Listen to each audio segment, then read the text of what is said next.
Welcome to NCN news. నా పేరు ప్రశాంతి. బులెటిన్లో ముందుగా హెడ్లైన్స్ చూద్దాం.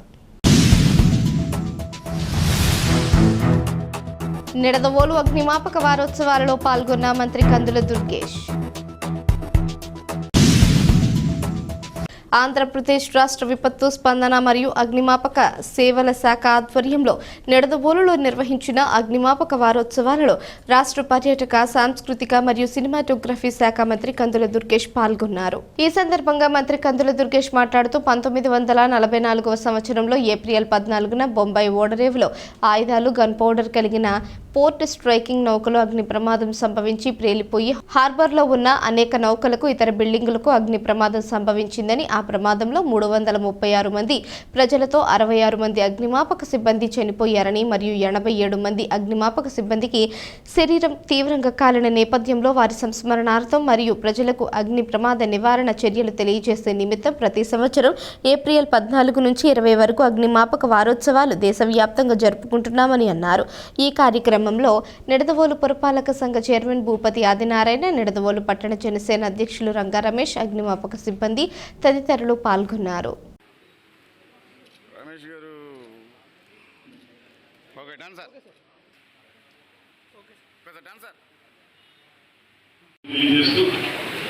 ముఖ్యంగా ఈ కార్యక్రమంలో పాల్పంచుకుంటున్నటువంటి విద్యార్థులందరికీ కూడా శుభాశీస్సులు అందజేస్తా ఉన్నాను. ఈ వేసవి వచ్చినప్పుడు ఎక్కువగా అగ్ని ప్రమాదాలు జరిగేటువంటి అవకాశం ఉంటుంది. ఈ విషయం మీద మనందరం అవగాహన పెంచుకుని ప్రమాదాలు జరగకుండా, మానవ తప్పిదం లేకుండా కొన్ని ప్రకృతి వైపరీత్యాలు జరుగుతాయి, విధివశాత్తు కొన్ని ప్రమాదాలు జరుగుతాయి. అవి ఎలా నివారించుకోవాలనేటువంటి దాని మీద మనం ప్రత్యేకమైన దృష్టి పెట్టచ్చు. కానీ మానవ తప్పిదం వల్ల అగ్ని ప్రమాదం జరగకుండా చూసుకోవాల్సిన బాధ్యత మన మీద ఉంది. ఇంట్లో గ్యాస్ స్టవ్ని ఆపరేట్ చేసేటప్పుడు కానీ, బయట కరెంటు విషయంలో కానీ, ఇతరత్ర మనం కొన్ని జాగ్రత్తలు తీసుకోగలిగితే ఖచ్చితంగా ఈ ప్రమాదాన్ని నివారించవచ్చు అనేటువంటి మాట మనం అర్థం చేసుకోవాలి. అదేవిధంగా ఇవాళ అగ్నిమాపక సిబ్బంది ఎవరైతే ఉన్నారో వారిని మనందరూ కూడా ప్రత్యేకంగా అభినందించాలి. కారణం ఏంటంటే, ఎప్పుడైనా ఎక్కడైనా ఇలాంటి ప్రమాదాలు సంభవించినప్పుడు వారు ప్రాణాలకు తెగించి ఆ మంటలను ఆపడానికి, అక్కడ ఉన్నటువంటి ప్రమాదంలో చిక్కుకున్నటువంటి వారిని బయటికి తీసుకురావడానికి వారు చేసేటువంటి కృషి మనందరికీ కూడా ఆదర్శప్రాయం అనేటువంటి మాటను కూడా ఈ సందర్భంగా మనం చేస్తున్నాం.